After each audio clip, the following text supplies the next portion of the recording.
So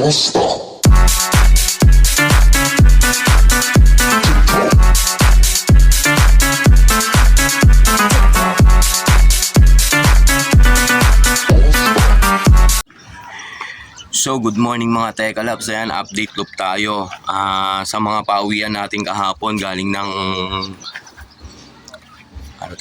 Rosales, Pangasinan. Ayan, bali apat yon yung inano natin mga Tekalabs. Ito yung sa atin, ayan, nagsidatingan ng Rosales, Pangasinan. Yan, ito galing kay yan, kay Giancarlo, breed ni Giancarlo. Yan. Yan, Tuliro line, Sitisay. Yan, ito naman kay kay Jason Javier, breed niya, Paulaw. Yan. Tapos yung natin, ito, Inlas. Yan. Tuliro line, anak ni Kambal. Ito.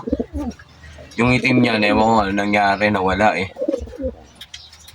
Yan, yung kapatid niya nawala, siya lang bumalik. Kala ko siya nga hindi makakabalik kasi laging siya late umuwi.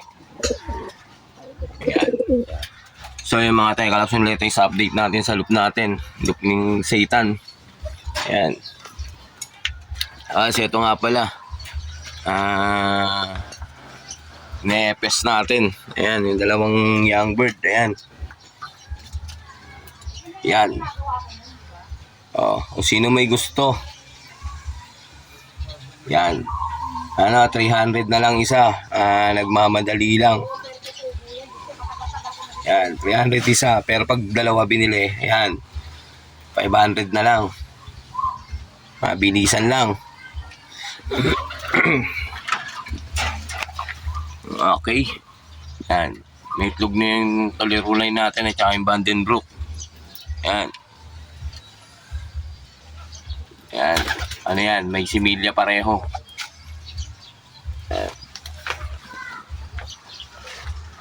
Ito naman, mga pangano natin, summer natin yun. Pa isa, ayan. Claveria finisher natin yan. Yan. Yan. Tawid ilog. Yan, Sinegra. Tapos yun, tatay nila Kambal yun, Tuliro line. Yan, pinagsabay ko. Yan.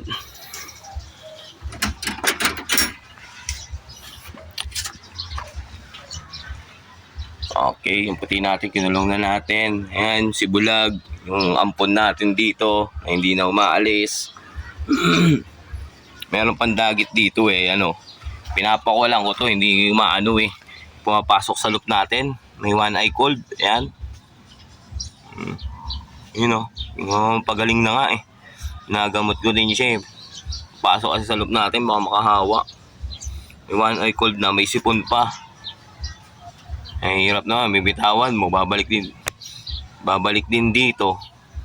Wawa naman. Ayan, gamutin na lang natin. Tapos bigyan na lang natin sa bata pag gumaling. Kasi mahirap na, bibigyan mo sa bata, may sakit, tapos may alagang ibon, nahahawa rin yung ibon. Di ikaw pa yung gumawa ng kasalanan doon sa loop niya. Yan. Bata pa naman, maalagaan lang. Ayan. Pagalingin lang natin yan. Tindi ng mga na-cold yan Gumaling pag natin sa bata. Bigyan na natin.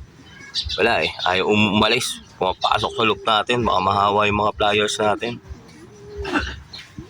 Yan. So ganun na lang mga Tekalabs, ang latest update natin sa loop natin.